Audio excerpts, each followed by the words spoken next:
حدیث نمبر 3515۔ حضرت ام سلمہ رضی اللہ عنہا سے مروی ہے کہ رسول اکرم صلی اللہ علیہ وسلم نے جب ان سے نکاح کیا تو ان کے پاس 3 دن ٹھہرے اور فرمایا تم اپنے شوہر کی نظروں میں کم اہمیت کی حامل نہیں ہو، اگر تم چاہو تو میں تمہارے لیے 7 دن مقرر کروں، اور اگر تمہارے لیے 7 دن مقرر کروں گا تو باقی ازدواج کے لیے بھی 7 دن مقرر کروں گا۔ حدیث نمبر 3516۔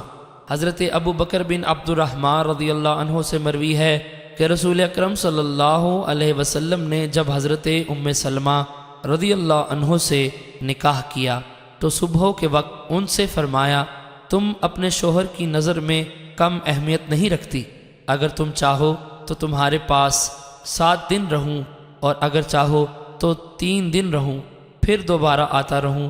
انہوں نے عرض کیا کیا 3 دن مقرر فرما دیں؟ حدیث نمبر 3517۔ حضرت ابو بکر بن عبد الرحمن رضی اللہ عنہ فرماتے ہیں رسول اکرم صلی اللہ علیہ وسلم نے حضرت ام سلمہ رضی اللہ عنہا سے نکاح کیا اور ان کے پاس تشریف لے گئے۔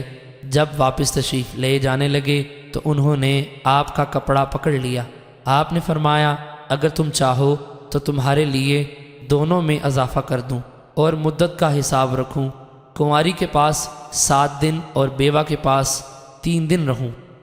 حدیث نمبر 3518۔